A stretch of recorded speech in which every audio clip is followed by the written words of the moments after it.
Hi folks, you're with Tacitus today. Tacitus today, your pushback channel, and thank you for joining this audio live stream.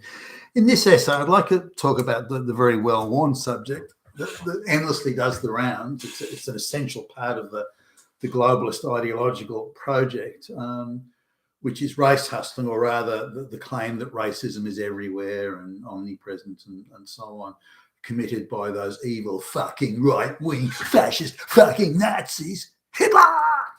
So let's have a look at this. Now, I would contend that racism, and I'm sure you could find an example somewhere, but racism as in strictly the definition of are you opposing somebody or giving them a hard time, disagreeing, preventing them from accessing things purely on the basis of skin color.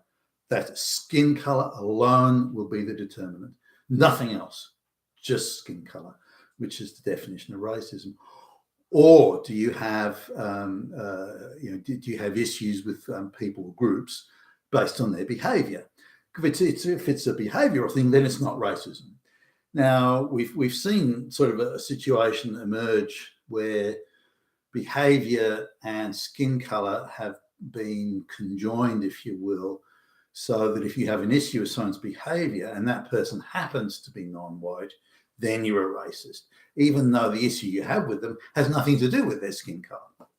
So let's explore that. Now, I don't recall, there's quite a lot of people say that racism was, only a few years ago, racism was terrible, racism everywhere. It's so much better today than it was. I don't agree that it was bad. And I don't agree. I don't think I've ever met anyone who was against another person, be of any minority, be it based on color or anything else, purely on the basis of that person being, black or being, Jewish or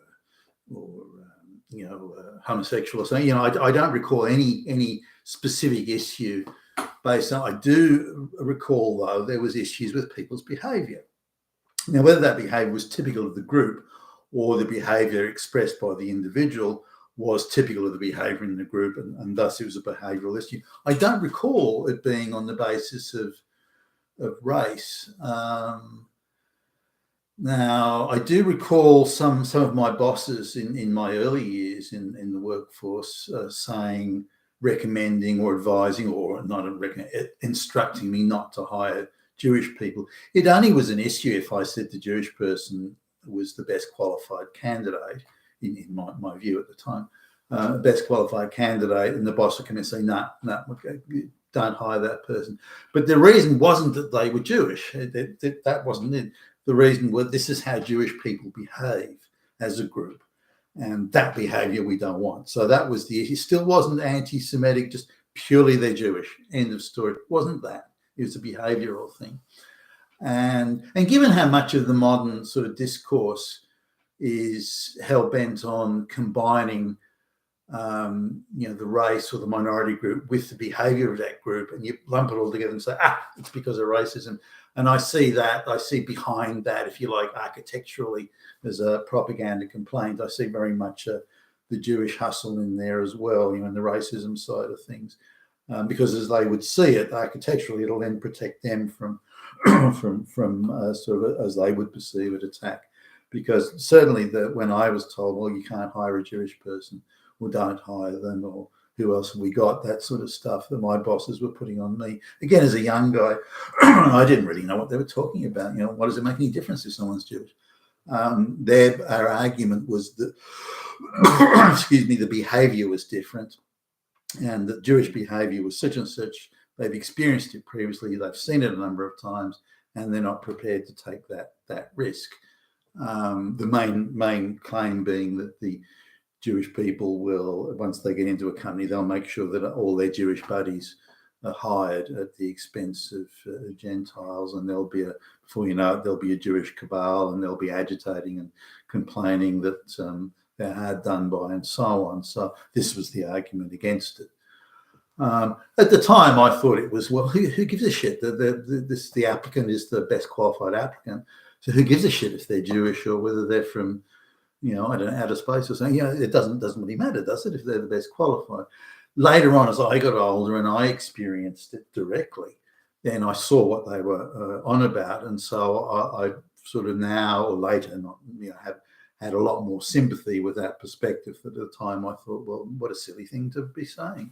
But when I did see a Jewish HR director come into a company, and how many Jews and minorities they suddenly they were there to socially re-engineer the company. That was their mission. Their mission wasn't to hire qualified people.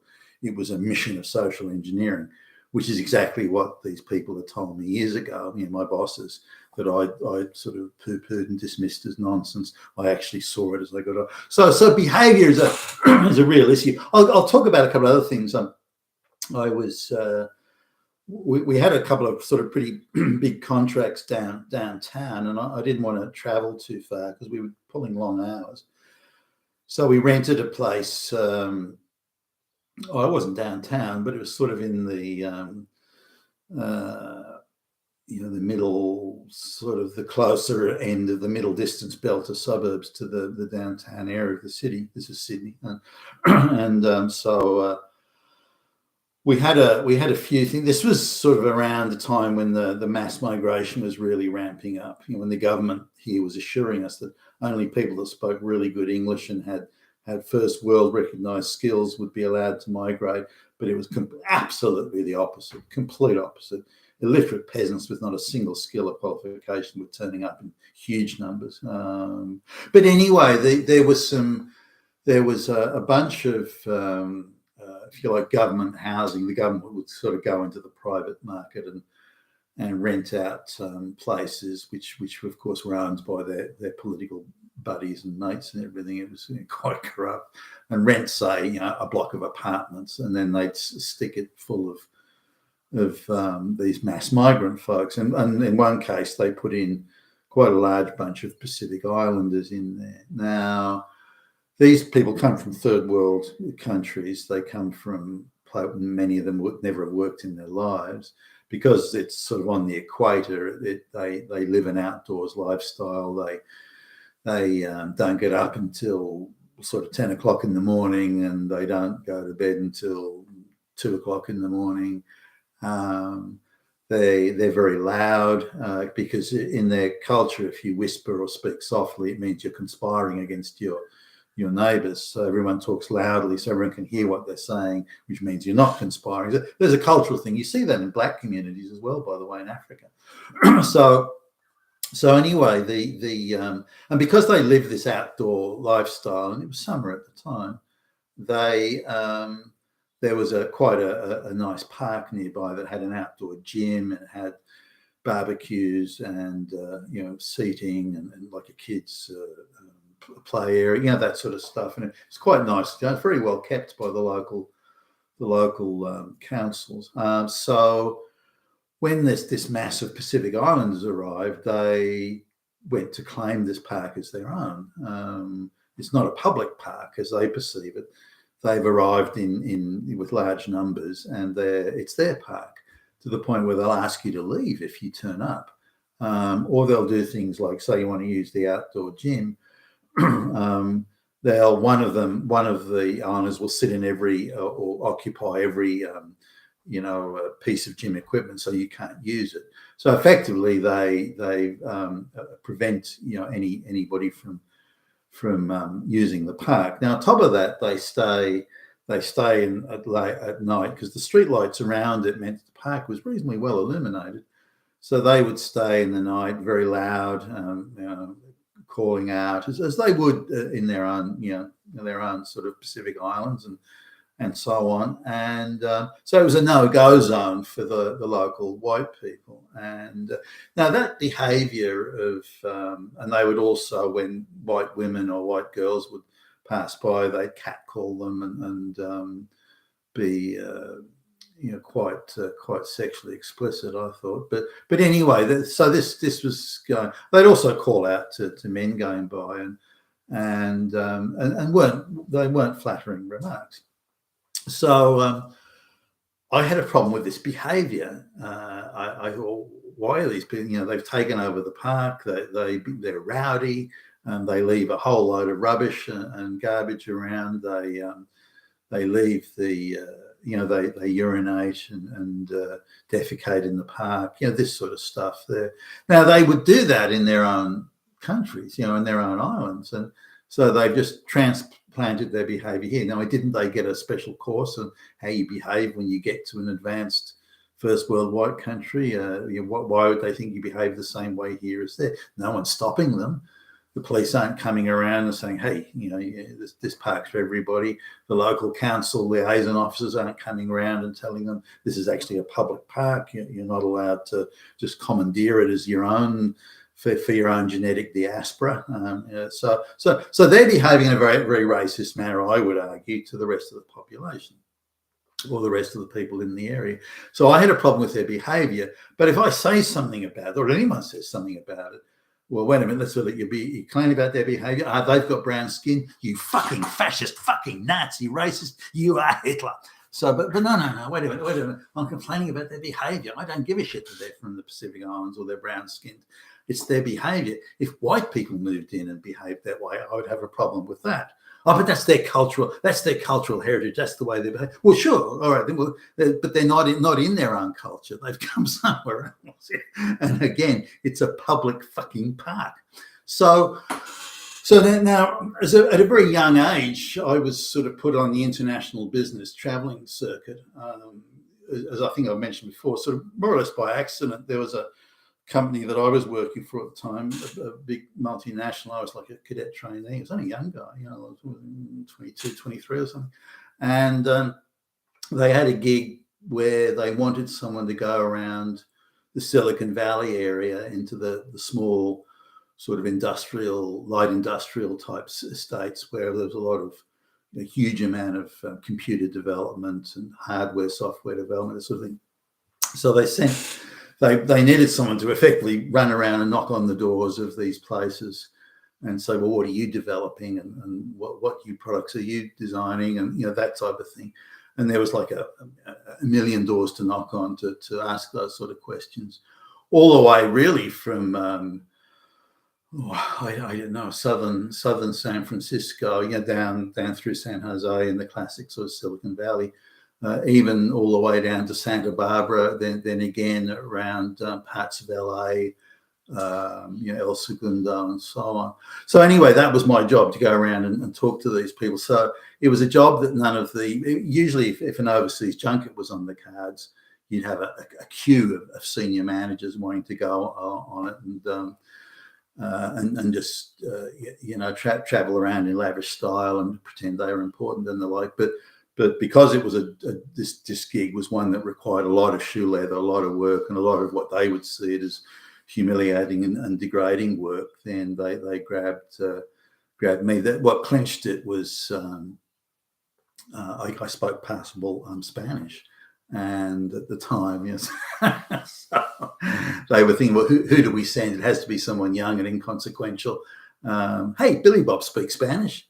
Done. Billy Bob, it's you. So they sent me home, staying at shitty hotels and the like. But they even tried to get me to take public transport around the place, the stingy assholes.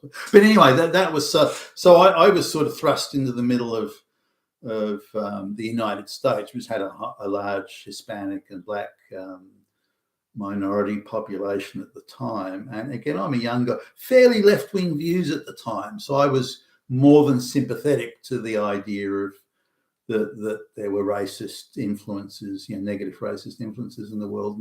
And so, but my experience was quite different. The reality sort of came to me quite hard. And I realized that the problems that if you feel like the racial interaction side of things, the problem that white people had wasn't with Black people because they were Black, far from it.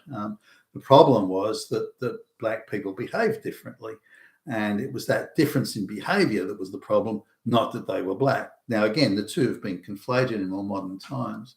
But I don't think I encountered anybody who was just purely racist on skin color.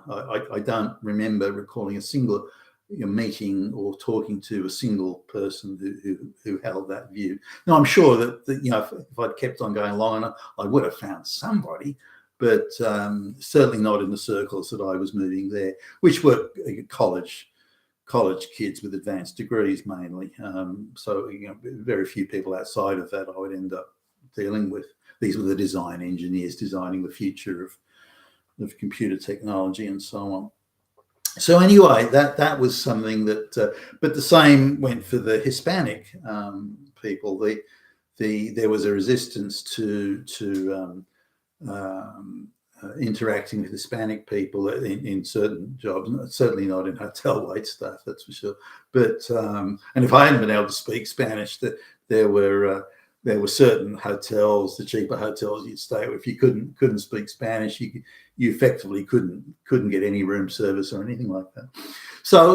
But again, I didn't see the problem was with people because they were Hispanic and brown skinned. It wasn't that. It was behavioural, and I don't see that's changed today. Every instance, certainly that I've observed, and ones that have been broadcast around the world, the George Floyd and all that sort of stuff, that are meant to typify or prove categorically, illustrate how bad racism is. None of those are actually racist. They're to do with behaviour, or someone's got a long criminal record and those sorts of things. So the behaviour is the issue, not the race. But the two, as I mentioned before, have been conflated. I'll talk now about the mass immigration and how the laws have changed around this. Once the mass immigration to the West sort of kicked off, it was fairly obvious that these unqualified people, many of whom could barely speak a word of English, they just couldn't get jobs, not on any form of merit that we understand. And I remember seeing sort of the job adverts, if you like, of the time saying you must speak excellent English and be able to read and write excellent English, and your qualifications must be recognised in a first world country. I'm slightly paraphrasing, but that was must be recognised in a first world country. Now this put all the brown and black people and so on coming to the West, or certainly coming to Australia anyway, and the US for that matter, or Britain. It put them at a severe disadvantage insofar as they could only get employed or could only get decent jobs on the basis of merit, and they couldn't compete with the local population. Their English, because the quality of migrant wasn't high. If they were bringing in the top quality third world people, then they probably could compete. But then why would those people leave? They were doing very well where they were. So it's the people that were coming to the West as migrants who again couldn't speak English and were now, because they brought in a very low quality migrant that can't compete, then the Western governments bring out laws to do with affirmative action and racial equity and outcomes based on race, these sorts of things, and they then force that onto the local population, which when you decode what that means, it just means white people have to be denied employment in order to make way for underqualified or unqualified black and brown people. That's all it meant. So these affirmative action quotas were. Now I was involved at that at the beginning. So I remember interviewing these Brahmin Indians with their supposed triple PhDs in computer science and the like, and they come from a different world where bribery and corruption are just standard. You don't even think about it. It's just how things are. And so they've bribed someone to get their PhD, and they've actually not done any of the work. They can't write a line of computer code to save their fucking lives.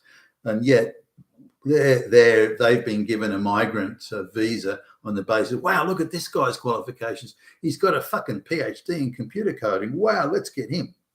He'll be a great migrant. Now, their English was good enough, and the Brahmins, they're very Socratic and philosophical, very nice to talk to and all that sort of thing. But they're fucking useless as employees because they think work is beneath their dignity, and being accountable is beneath their dignity. Being told what to do by someone who isn't a Brahmin is beneath their dignity. So you're looking at these people who are impossible as employees. They're not only they're not qualified, but they're outraged, as in morally outraged, if you try and question, well, if you've got a degree in a PhD in computer science, how come you can't cut any code? Isn't that, sort of like, is there a problem here? We need to look. So they would be outraged by this and would wave their arms around and jump up and down that they were being oppressed. And even then, I noticed the racist card was very quickly pulled out and waved around. So, but I was, no.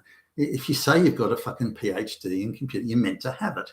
But they was, well, that's not the way the world works. I bribed someone to get that PhD. Who cares if I really do or don't have it? So I started to associate the behaviour of people from the subcontinent, or certainly that those Brahmin people, as just completely unreliable employees. Now, I was under pressure by the board of directors to get more brown people in, so I kind of did hire more, but I ended up having to fire all of them.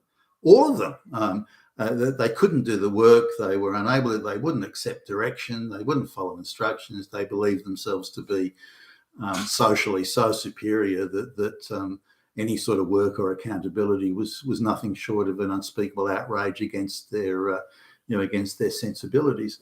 So really, now I had no problem with being brown. I didn't give a shit, and again, they were nice to talk to in a chatty, Socratic sort of philosophical sense.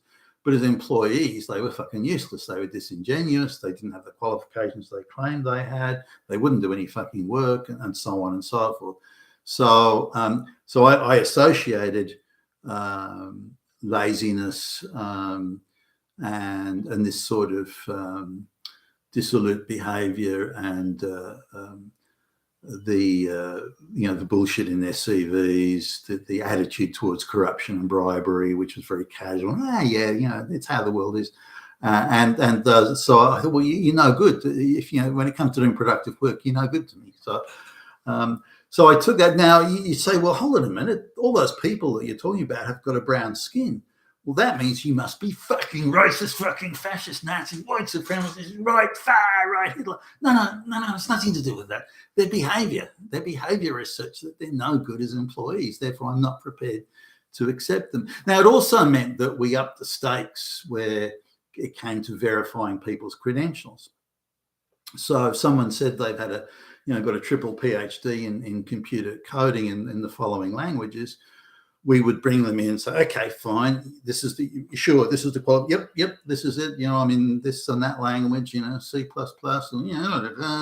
and you'd sit them down and say, okay, cut a line of code for me, just while we're watching. So I'd have the guys in charge of the R&D, this is software development R&D guys that I'd be there, and maybe someone from HR. So we'd be, okay, cut us a line of code. You choose. You can pick the line of code you want to cut, and they'd look, and then they'd start to fluster and bluster, and it's outrageous that you're testing me. No, cut a line of fucking code, buddy. And they couldn't. So once we reached a rigorous state of testing, or more rigor than. And by the way, we would put others through this. It wasn't specifically just them. We found that they just couldn't do it, and I don't know how many. The vast majority of subcontinent applicants who claimed to have these qualifications, in fact, didn't. They couldn't even cut, not even a line of code. They couldn't cut, one character of code, let alone a line of code. And they didn't have those qualifications, or they hadn't earned them. I'm sure they brought them and paid graft and corruption to the university. So we started to get a list of universities where they were famed for producing corrupt, degrees, where obviously people have bribed their way into it. And again, it's the upper class. The lower classes don't have that sort of money to bribe the lecturers. So this is so what we took this view that you have to be qualified to do the job. So when we, because it's more difficult to check on someone who claims to have a degree from a third world country than it is who got a degree from some university around the corner there. But once we put in place the testing or the rigor of establishing qualifications and credentials, once we put that in place, we found that pretty much all the brown people weren't up to it. They didn't have the qualifications they claimed to have. They didn't have the knowledge they claimed to have, and didn't have the experience they claimed to have. In fact, you'd often discover that these were people who'd never had a job. and yet they were somehow able to come to Australia as skilled migrants. And you had other things like there was a young black girl from Africa, because she'd done some 6-week typing course in the middle of fucking nowhere in Africa, and she was brought in as a skilled migrant to Australia. So these sort of things were going on, and so you associate these migrants coming in. So there's a very high chance you have no skills or qualifications. So the skills and qualifications you claim you have in academia, you probably don't have. And most of the time that was true.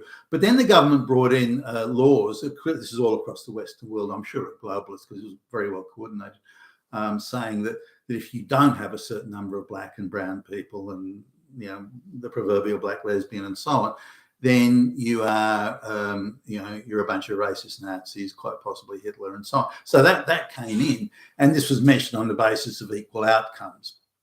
If outcomes weren't equal for this racial group, then that automatically meant racism, even though it wasn't. So I'm sort of going back over a period now of decades where I don't recall seeing, this is by white people in white Western countries, I don't recall anybody, and again, I'm sure I could have found some if I'd gone on for long enough, but I don't recall anybody being racist, but I do recall difference in behaviours being such. And again, I've hired black people, as in black Americans, and the things that I was warned about how black people will behave, you know, coming in late, goofing off, not doing the work, complaining, getting themselves in all sorts of trouble. It was exactly how they were. Now, you know, I hired just one black guy I've mentioned before. I hired him with 2 degrees, and he was, I think, from New York, 2 degrees, and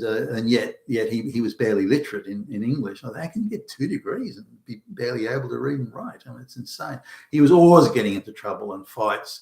This chip on his shoulder. He was seeing and imagining disrespect everywhere. He was borrowing money from loan sharks who were chasing him. He was completely unable to manage his finances. He always arrived late. He goofed off in the office, and in the end, I just no, buddy, it's not working out. So he had to go. I mean, at the time, the company I was working for, we were opening up a few offices across the United States, and the HR people from the head office were meant to be coming over and doing the interviews, and for some reason they couldn't turn up, or they were late or something like that. So I had the interviews were already organised, but this is interviewing for people for the local offices. So I ended up having to do all the interviews. I had to bust my ass, but I was interviewing from fucking morning till night over several days. So I was doing all these interviews, and because one of these offices was near or not far away from an all-black neighbourhood, we got quite a few applications from this neighbourhood. You know, you can tell with black names, you know, Shaniqua and that sort of stuff. So, and I was sitting in the downtown area with the corporate lawyers, and we were talking. I mentioned in passing, you know, didn't make a point of it. I mentioned in passing that we were a little surprised. We got quite a lot of Shaniquas applying for some of the jobs, and so I thought it was only fair and reasonable. I'm still a fairly young guy here, only fair and reasonable that I would give them a chance and interview them as well.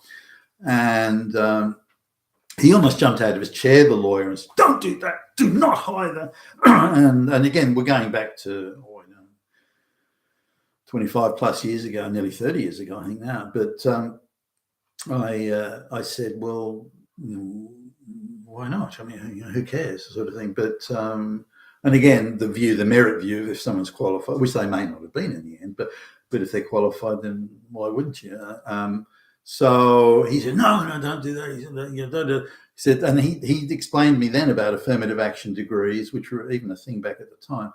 Affirmative action senior high school. He said none of these people have had to meet the black people have had to meet any standard rigor. If they're black female, then they've got less than minimal sort of rigor, and so they'll have all these qualifications, which are all a fantasy. They're not real, and they'll arrive late and they'll goof off. You'll have their boyfriends coming around threatening to beat you up. Their family members will just appear and sit in the foyer area for however long to get free coffee or something. You'll just invite in a mass of problems that you don't want. And if you try and fire them, they'll drag you through human rights courts. They'll get free legal aid and they'll drag you through human rights courts for forever and just shake you down for a payout, regardless of any form of merit. And he was quite vehement. Again, he leapt out of his chair and said, "Don't do it." So I thought, okay. And with that sort of quite vehement warning, I was reluctant to go down that path. I did do some interviews, but I saw his point. They weren't fucking qualified. But there was there was one lady though we hired who was like a quarter or an eighth black, something like that. Very slightly swarthy. I mean, you wouldn't really know. She could have been like Greek or Italian or something. And she was even the same constant boyfriend trouble, constant drama, constant couldn't arrive on time. Was lazy as all get out when at work. Was constantly claiming to be ill and she couldn't come in, and then claiming that the male staff were harassing her and all this sort of stuff. And so and in the end she just had to go. And so but no, she wasn't out the door 5 seconds before the lawsuits arrived, and then it came out that, oh, guess what, she's 1/8 black. I thought, what? so it goes to show you that it's a behaviour thing, not a race thing. And what we have to do, I believe, is to fight back and say, no, don't give me this crap about race. Don't be talking about the Michael Brown issue in the US, that it's a race thing, or the George Floyd or the Trayvon Martin, or any of those things, because the Americans love doing this, the propaganda, the globalist control propaganda machine, race hustling. If they're career criminals and they've got a behaviour and they were attacking people, then they're not victims at all of race. There's nothing to do with it. Their behaviour was such that no matter who it was who was behaving that way, they would have been in trouble with the law, and this is exactly what happened. So we need to come back to a situation where it once was, where you separate race and behaviour, because I see that there's issues with people's behaviour, but I hardly ever see issues with race. You've been fantastic about your pushback channel, and thank you for listening.